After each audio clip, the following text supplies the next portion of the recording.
Ana, muchísimas gracias por aceptar venir al Rincón de Espe. Muchísimas gracias a ti, Espe. Me hace muchísima ilusión que hayas querido venir, porque yo además creo que los españoles saben perfectamente quién eres y te conocen muy bien, pero conocen tu faceta de esposa del presidente del gobierno, que es por lo que has tenido quizá más fama y más proyección. Pero yo, que conozco tu vida anterior, vamos a decir, pues me gustaría que contaras, porque la gente no sabe que eres la mayor de 13 hermanos, que hiciste una carrera, una oposición. De eso me gustaría que hablaras. Bueno, muchas gracias, Esperanza. Hablar, yo creo, de mi infancia es hablar de una generación de mujeres que fue las que hicimos realmente el cambio. Exactamente. A mí me hace mucha gracia cuando veo ahora a las mujeres que todas conocemos hablando del feminismo, del tal. Las que hicimos el cambio fue nuestra generación. Como si lo hubieran hecho ellas. Estaba ya Sí. hecho. Yo soy la mayor de 13 hermanos, tuve pues una infancia pues muy feliz, muy divertida, muy diversa. Te darían mucha lata los hermanos. A mí me lo daban y solo tenía 6. Pues... Era una época distinta, era una época sí. totalmente distinta en la época de la historia de España. Pero yo lo que tuve mucha suerte, siempre tengo que decirlo, que mi padre, con una visión en eso absolutamente, dijo que teníamos que tener la misma formación, niñas que niños. ¿Tu padre era ingeniero? Ingeniero industrial. Y con lo cual, eso fue una suerte, porque creo que la única independencia real que hay en la vida es la independencia económica. Claro. Y entonces, pues y empieza por la vida académica. Y empieza por la vida académica. Estuve en la facultad del año 70 al 75 en la Universidad Complutense de Madrid, que era agitada. Entraba la policía, salía la policía, volvía. Los grises. Los grises. Entonces. Y luego pues decidí hacer oposiciones porque quería tener una independencia y la verdad es que me ha venido muy bien. Me vino muy bien ser técnico de administración civil porque por esas circunstancias de la vida no solamente trabajé en la administración una serie de años antes, sino que además vivir en los años de la presidencia del gobierno me venía también muy bien conocer la administración y luego los 12 años que estuve en el Ayuntamiento de Madrid y acabar como alcaldesa de Madrid también me valió mucho conocer la administración. Sin duda, pero no solo por conocer la administración, es que mucha gente que nos estará viendo no sabe lo que son oposiciones. Las oposiciones son unos exámenes muy difíciles y muy competitivos en los que hay que estudiar mucho, hay que saber mucho derecho. Yo hice también unas oposiciones, un poco, no sé si antes o después que tú, después de la carrera de derecho. Sí, después de la carrera. Y entonces esas oposiciones, realmente quien decide hacerlas es porque ha decidido que tiene que continuar no solamente los estudios de Derecho, que entonces eran 5 años, ahora son 4, sino continuar estudiando para conocer mejor la administración en el supuesto de que la saques y llegues. Bueno, yo creo que para empezar supone que crees en el servicio público. Yo desde luego creía en el servicio público y por eso, entre otras cosas, hice oposiciones. Las oposiciones, yo creo que es muy bueno tener un puesto de trabajo y yo además pues hice compatible la educación de mis hijos con trabajar. Yo además, pues sí, yo a mi marido nos conocimos en la Facultad de Derecho, bueno, no en la Facultad de Derecho, nos conocimos en Atenas, pero realmente... En Atenas, en un viaje de fin de carrera. Pero realmente habíamos hecho toda la carrera juntos y aunque nunca nos habíamos conocido. Y luego ya pues acabé yo primero las oposiciones, porque las suyas eran un poquito más largas y la verdad es que nos casamos a los 2 años de habernos conocido. Y bueno, luego pues ha habido una vida... ¿Pero las oposiciones las hicisteis solteros o casados? No, solteros. Nosotros casados. No, nosotros las oposiciones las hicimos solteros. Yo empecé a hacer las oposiciones desde el día siguiente de terminar la carrera. Creo que ese verano ni me fui de vacaciones, porque las hice pues las aprobé a la primera, en 11 meses, trabajando. Pero ahora, uno de los problemas que se están produciendo, por un lado, cada vez vuelve a haber más gente que quiere servidores públicos, funcionarios públicos, gente que depende de los presupuestos generales del Estado y también en algún momento incluso se ha estado hablando que se quería acabar con los cuerpos de de la administración, y yo creo que los cuerpos de la administración española han sido muy buenos para la historia de España. Sin ninguna duda. Desde antes de la República, ya al principio del siglo XX, ya eran muy prestigiosos y no eran nada politizados. Lo que pasa es que el gobierno que tenemos ahora ha decidido que lo mejor es que entren los que ellos decidan que tienen que entrar y no los que mejor preparados estén. Bueno, es que yo creo que hay una cosa gravísima que está pasando ahora en la actualidad. Yo creo desde luego en el esfuerzo, en el afán de superación, en el trabajo bien hecho, en el mérito, en que una generación viva mejor que la anterior, y ahora desgraciadamente vivimos con un gobierno que quiere exactamente lo contrario, quiere que cada vez dependa más gente de los presupuestos generales del Estado, aparte de los jubilados, cuanto más servidores públicos, y encima cargarse los cuerpos de la administración del Estado. ¿Qué hubiera sido en este tiempo que estamos viviendo sin la existencia de los jueces y del Poder Judicial? Bueno, ellos llaman ahora el Poder Judicial al Tribunal Constitucional, que es donde han puesto a sus amigos, que algunos, el presidente es fiscal, pero hay muchos que no lo son. Entonces, a mí me parece que eso desde luego está en los planes que tiene Pedro Sánchez. De momento no lo ha conseguido, pero sí quieren cambiar algo del acceso a la judicatura, que antes había un cuarto turno, pero ahora quieren poner un cuarto turno mucho más ampliado y con mucha más gente. Para eso. Pues eso sería de las peores cosas que se puede hacer. O sea, yo creo que lo más importante en una democracia es la separación de poderes, y entonces es fundamental. Los jueces es fundamental, el sistema judicial, y por lo tanto yo espero y confío que eso no se llegue a producir.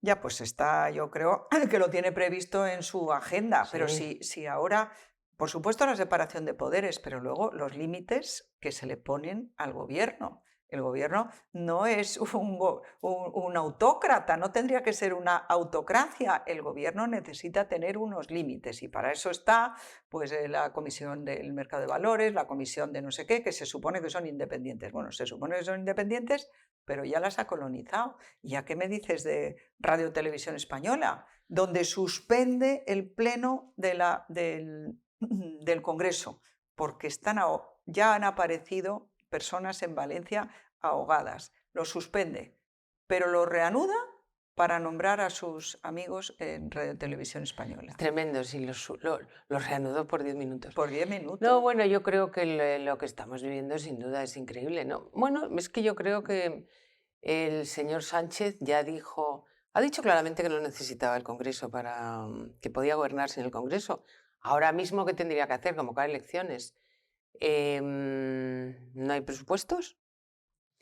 Los presupuestos tendrían que haberse empezado a tramitar 3 meses antes de que acabara el año anterior. Estos presupuestos son del 22. Entonces eso realmente es ir completamente contra el sistema. Sí, ayer ha dicho Felipe González que debería convocar. Es que no debería tener más remedio que convocar elecciones con todo lo que está ocurriendo, sin duda. Pero empezó, como bien dices tú, Zapatero.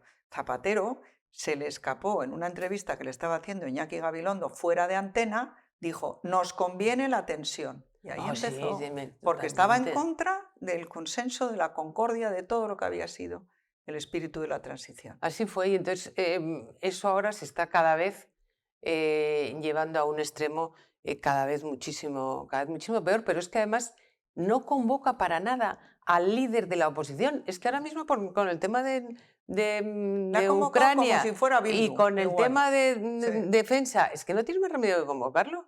Pues le convocó. Sí, con Bildu. Fue tan generoso que en vez de 10 minutos le dio 20. Sí. Pero vamos, yo no hubiera ido, se lo dije a Alberto Núñez Feijóo, que convoquen el Congreso. Si lo que necesita, ¿para qué están los legislativos? Para aprobar los gastos de los ejecutivos. Y este quiere hacer un gasto que no nos lo cuenta. ¿Por qué? Sin duda. Fíjate tú que creo que ha recaudado. Pues no sé si la cifra es exacta, pero como 80 y tantos mil millones más en el 24 que en el 23, como no deflacta la inflación y lleva sin deflactarla desde el 22, pues esos 83 mil millones se los va a gastar en lo que le dé la gana. No, bueno, pues está muy claro. Está muy claro que lo que quiere, es permanecer. A toda costa. Para permanecer no tiene ningún tipo de límite y yo nunca he visto en un gobierno unos ministros que tengan menos... Bueno, sí tiene el gobierno ahora dividido, por ejemplo, con el tema de la defensa, pero yo no he visto nunca unos ministros que tengan menos capacidad de decisión. O sea, tiene auténticos... Es como le llaman el equipo de opinión sincronizada. Todos tienen que decir lo mismo con las mismas palabras. Y además lo dicen siempre lo mismo, Todos con los las días. mismas palabras. Exacto. No, bueno, él creo que tiene además como 400 y pico personas, ¿no? 600 O 600 asesores que le el están... jefe de los cuales ha hecho una tesis. ¿Sabes cómo se llama la tesis del nuevo? O sea, el que era anteriormente lo han mandado para ver si desbanca a Ayuso, que no le auguro mucho éxito, porque que es el ministro este que se ha ido a París. Sí, Ahora sí. hablamos de eso. Pero el jefe del gabinete actual ha hecho una tesis, no en cualquier universidad española, no, en Oxford. Y el título de la tesis Sí. es La ética del engaño. Ay, sí, es fantástico el título La ese. ética La del ética del engaño. engaño. Sí. Bueno, es que yo creo que nunca ha sido la gente quizá tan manejable. O sea, yo creo que es verdad que la tecnología, la digitalización baja la capacidad de concentración. ¿Ah, sí?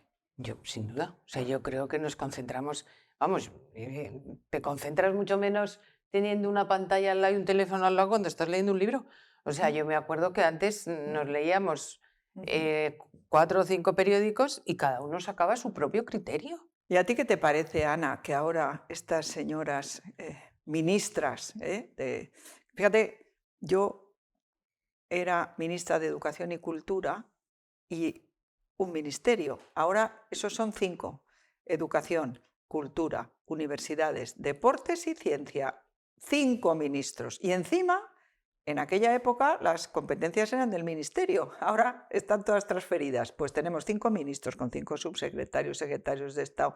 Bueno, es un gasto que nos hace falta un poco esto que está haciendo Elon Musk. Pero bueno, ¿y qué te parece?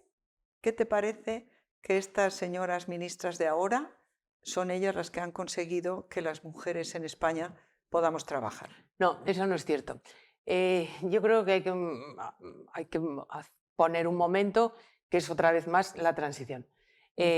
Antes que se llegara a la democracia, y nosotros nacimos cuando todavía no había llegado la democracia, una mujer no podía abrir una cuenta corriente, según el Código Civil, si no era con permiso del marido o del padre. Yo estudié la carrera de Derecho y así era. Era así. El Entonces, Código Civil, claro. El cambio se produjo en nuestra generación, que además tenías que trabajar, pero que no se notara que trabajara. La casa tenía que funcionar como si no trabajaras. Los niños tenían que funcionar como si tampoco trabajaras. Y lo hacíamos todo. Y lo hacíamos todo y además éramos capaces de llevarlo todo adelante. Y yo creo que ahí se fue produciendo el cambio.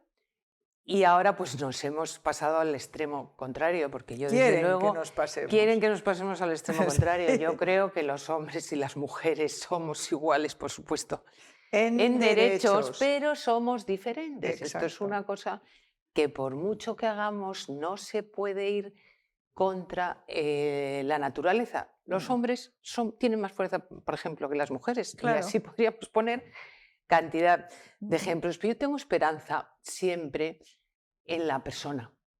Yo tengo esperanza en la persona y tengo siempre esperanza en el futuro, porque creo que al final debe haber siempre más personas libres y las personas libres yo creo que siempre serán capaces de ir solucionando todos los problemas que se van produciendo. Pero si te das cuenta, por lo menos yo, y te habrá pasado a ti exactamente igual que a mí, los periodistas te preguntan, ¿pero cómo compagina usted la vida familiar con la vida profesional? ¿Y tú has visto que eso se lo pregunten a algún hombre? Jamás. Jamás. Eso no Los hombres no tienen que compaginar nada, pero incluso ahora yo no veo a ningún hombre que le pregunten. No, yo creo que ahora además tenemos un tema, el tema probablemente más grave que tenemos en el mundo en general es el demográfico. Yo creo que el tema demográfico es uno de los grandes temas que hay ahora mismo. Sobre todo en Europa y más Eh, que en ningún sitio en España. Bueno, España tiene la tasa de natalidad más baja del mundo, junto, me Claro. parece que es con Italia y con Japón. Y en toda Europa el problema demográfico es muy fuerte y en realidad en todo el mundo. Y tenemos que realmente pensar, bueno, En Europa es todavía ¿qué se va a más hacer? grave de lo que dan las cifras, porque lo que realmente pasa es que hay millones de musulmanes en Europa que tienen un índice de natalidad muy superior al nuestro. Sin duda. Yo creo que aún así hay que traer población inmigrante de fuera, fundamentalmente iberoamericanos. Nosotros en Y, Madrid siempre lo hicimos, pero los catalanes no. hay que, Pujol no quería que vinieran americanos porque no iban a hablar entonces el hombre, catalán. claro, no iban a llegar a la madre patria y Claro, se iban a poner a hablar catalán. Y claro. entonces él lo impidió. Pero necesitamos a la población inmigrante. En Madrid hay muchísimos iberoamericanos. Hemos tenido mucha suerte en España porque hay muchísimos iberoamericanos que además tienen una fantástica convivencia, tienen la misma lengua, la misma religión, la misma cultura. Y eso, pues yo creo que es fundamental y lo que habrá que hacer es traerlos de manera organizada, con sus papeles, con sus contratos desde allí. Exactamente. Eso yo creo que lo necesitamos, pero necesitamos también hacer algo para que sea más fácil o menos difícil procrear aquí en España. Nuestros hijos Sin nos han dado duda, muchos nietos, sin duda. gracias a Dios, pero no es fácil. Bueno, no es fácil, pero yo creo que eso, bueno, eso ya es una cuestión complicada y que evidentemente lo tiene que decidir cada uno, ¿no? Sí, sí. Y Me pone un poco nerviosa que haya muchas más mascotas que niños. bueno, Porque la calle, yo vivo en el centro de Madrid y es No. que está cuajado de paseantes de mascotas. no, eso no es solo eso, es que los fondos de inversión lo están comprando las clínicas veterinarias. De perros, ¿quieres de decir? perros. Sí. Porque de momento no tienen seguridad social. Y Ah, ¿no? luego, Menos no, mal. claro.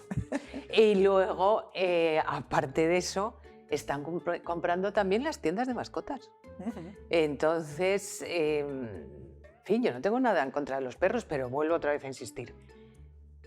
No es lo mismo que una persona. O sea, Claro. esto Pero vamos, que es los que, perros... es que es una cosa que es tremendo, ¿no? Sí. Yo creo que cuando se va contra el derecho natural, no puede durar durante mucho tiempo. Y entonces, pensar que un perro es como una persona, pues no. Y entonces yo creo que eso al final no puede tener, yo soy optimista, no puede tener mucha vida. Esperemos que no. Bueno, y Ana, háblanos algo de tu etapa. Antes de hablar de tu etapa Sí, como alcaldesa, sí, que es de lo que yo quiero hablar sí. sobre todo, pero yo creo que también es importante la etapa en la que acompañaste a José María durante 8 años a los lugares más importantes del mundo y conociste a las personas más importantes de aquel momento. Bueno, sin duda fue un periodo importantísimo, pero además fue un periodo importantísimo porque yo siempre creí en la política que se estaba llevando a cabo. Yo siempre, mi país me importa muchísimo y siempre me ha importado. Y entonces yo en ese momento, estar casada con la persona que tenía la facultad de poner en práctica aquello en lo que creía, pues creo que fue maravilloso. Yo creo... La facultad y la determinación. Yo creo que la política de todas las actividades es lo que más capacidad tiene de cambiar la sociedad y de ir modificando Exacto. la sociedad poniendo en práctica tus creencias. Entonces yo tuve la suerte de acompañar 8 años a mi marido y vivir, ahora han sido 25 años de la mayoría absoluta, la primera vez que después de estar una persona en el gobierno durante 4 años conseguía aumentar las personas que le votaban y luego yo nunca podré devolver todo el cariño que recibimos de la gente siempre durante esos años y también después tengo un fantástico recuerdo Tuve además la suerte, y la tengo, de tener unos hijos estupendos que siempre nos han acompañado y que además fueron muy felices en esa etapa. Y luego, por supuesto, me dio unas oportunidades, no sé, de conocer el mundo entero, conocer a personas interesantísimas, aprender sobre cantidad de cosas. Cuando ibas a un país, pues te leías todo lo mejor que te habían preparado de lo que ocurría en ese país. Si ibas, bueno, la verdad es que ha sido una vida pues muy plena. ¿Y qué momento fue para ti el más sorprendente en esos viajes y en esos... Yo nunca noté tal sensación de poder como en el Kremlin. A pesar de que cuando tú eras, cuando José María estaba de presidente del gobierno, ya había caído el muro, ya no Ya era... había caído el muro. Por Sí. eso digo, eran los 90. Sí, sí, sí. A pesar de lo cual, A pesar. el Kremlin... O sea, Pues ¿sabes lo que yo pienso, Ana? Que ahora la Moncloa es como el Kremlin. Total. Tiene Sánchez pues como 10 asesores, o sea, multiplica por 10 el número de asesores que tiene Downing Street. Fíjate lo modesto de Downing Street. Muy modesto. Y en cambio la Moncloa, pues es como, pues eso, como el Kremlin. La Moncloa ahora, me parece que lo estábamos diciendo ahora, 600 y pico. asesores, sí. Yo no recuerdo en la época de José cuántos habría, a lo mejor había 40, 50, no sé. Pero 600 y pico. O sea, 600, que los pagamos tú y yo. Que los Tú pagamos y yo todos. y los que nos no, están los mirando pagamos aquí. todos. Todo el Congreso de los Diputados no mira más que al que le pone en la lista, que es uno, Pedro Sánchez. No, además en general la democracia, la famosa democracia iliberal, se está imponiendo al mundo entero. La calidad de la democracia está disminuyendo, empezando por Estados Unidos, pasando por sitios de... bueno, no hablemos del continente de Iberoamérica, que está atravesado de arriba abajo por... Gracias a Dios está Milei. Yo estoy feliz con el Milei. único. Y bueno... Bueno, y luego el problema es la incertidumbre, o sea, lo que está haciendo Trump. O sea, ese es un problema... Yo soy trampista, te lo aviso. No, yo no. Yo la sí. verdad es que no. Yo sí. Yo no estoy de acuerdo con los aranceles, pero con todo lo demás, que solo hay hombres y mujeres, que se ha terminado esto de que vamos a dejar a los trans que estén en los deportes femeninos, que se va a ir de la Organización Mundial de la Salud. Bueno, pero no vamos a discutir de Trump porque pues no vamos a discutir es de muy Trump. mal educado y a mucha gente no le gusta. Y yo creo que está pretendiendo meter a Putin en el orden internacional y está pretendiendo... Ya, pues sí, seguramente. No actuar... Pero yo creo que es un gran negociador y que va a conseguir la paz, tiene que conseguirla en Gaza y en Ucrania. Yo, sinceramente, creo que se está equivocando. Creo que está acabando con el orden que se establece después de la Segunda Guerra Mundial.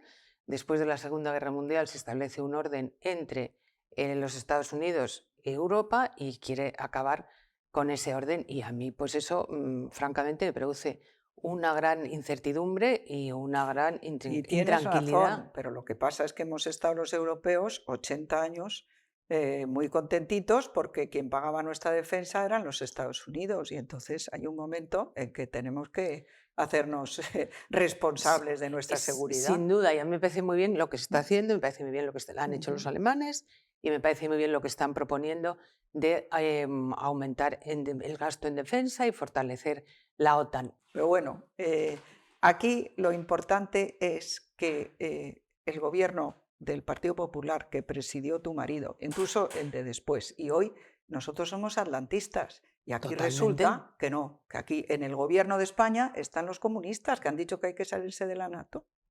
Bueno, claro, pues están los comunistas, pues está clarísimo. Los comunistas, los nacionalistas, los separatistas, los bilduetarras, todos los enemigos de España están en nuestro gobierno, desgraciadamente. Y probablemente lo triste es que hay muchísima gente joven que no sabe quién es Bildu, no sabe que Bildu son los etarras, exactamente los mismos. Que no han pedido nunca perdón, que nunca se han arrepentido y que siguen. Bueno, creo que hubo 40 ex-etarras en las listas electorales de las últimas elecciones. Sí, los ha habido. Ha habido. Bueno, pues ahora vamos a ir a tu etapa, primero de concejala, fuiste concejala de Asuntos Sociales, ¿no? Y de Medio Ambiente. Y de Medio Ambiente, y luego alcaldesa. Y porque tu etapa de presidenta de la fundación ha sido después, ¿no? Bueno, no, la empecé antes, lo que pasa es Empezaste que luego la antes. dejé. Bueno, yo los 12 años que tuve la suerte de trabajar por la ciudad de Madrid, pues los recuerdo sin duda con un gran cariño. Y además, pues la verdad es que hicimos muchas cosas. En esos 12 años, los 6 primeros fueron de gran esplendor económico y luego vino la crisis del 2008, que la crisis del 2008 fue terrible. Bueno, primero en asuntos sociales, la verdad es que hicimos muchas cosas en asuntos sociales. ¿El SAMUR social no hiciste? Sí, el SAMUR social. Muchas cosas y en medio ambiente pues también. Luego tuve la suerte de ser la primera alcaldesa de Madrid y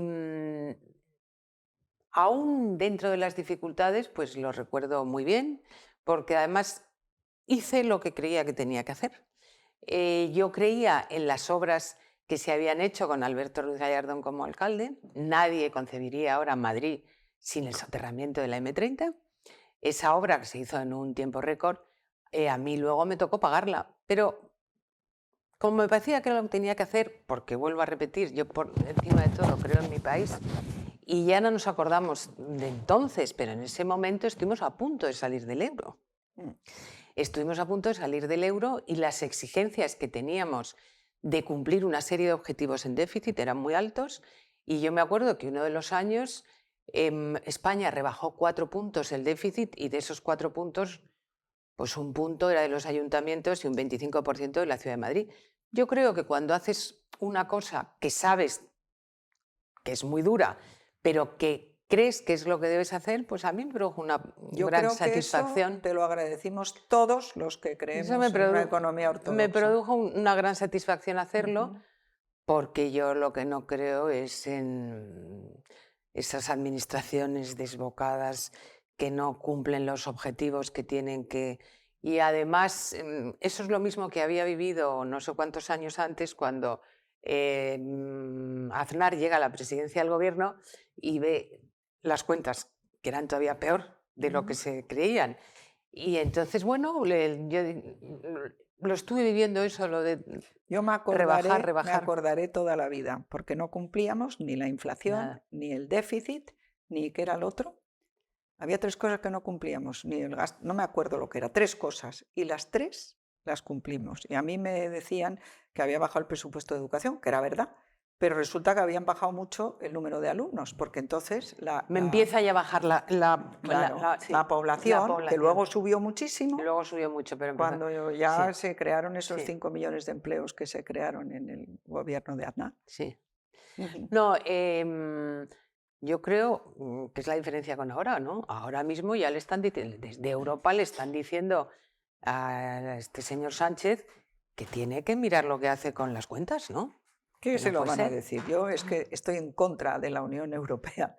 Porque, vamos a ver, Merkel ha metido la pata más gorda que se puede meter, obligando a aceptar a 2 millones de inmigrantes ilegales, por una parte, y por otra prohibiendo las centrales nucleares. No, eso ha sido Y de todo eso estamos pagándolo ahora. Sin duda. Y este pacto con los verdes, que consiste, te lo digo yo como agricultora y ganadera consorte, en que hay que restaurar en los cauces de los ríos. Fíjate lo que ha ocurrido. No se puede. No te dejan limpiar los cauces de los ríos. Han destruido las presas.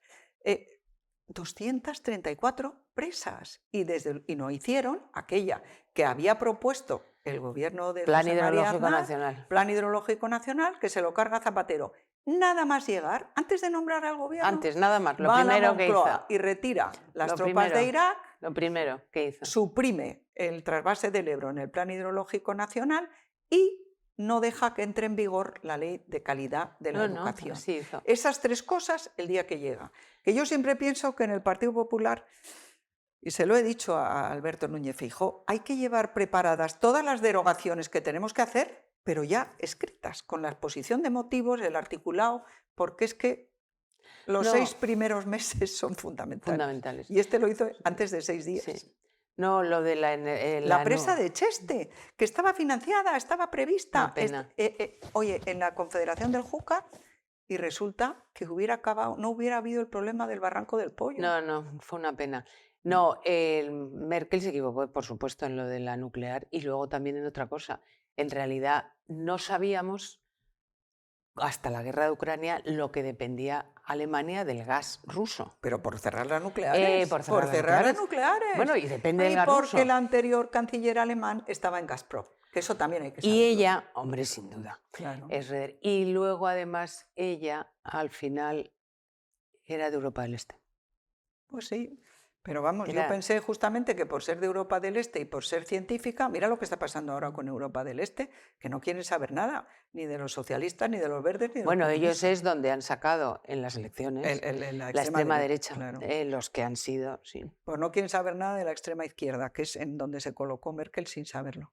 Pues Ana, te quiero agradecer muchísimo que hayas estado aquí y bueno, que ese resumen que has hecho de tu vida, pues yo creo que le va a interesar a muchísimos de los espectadores de The Objective.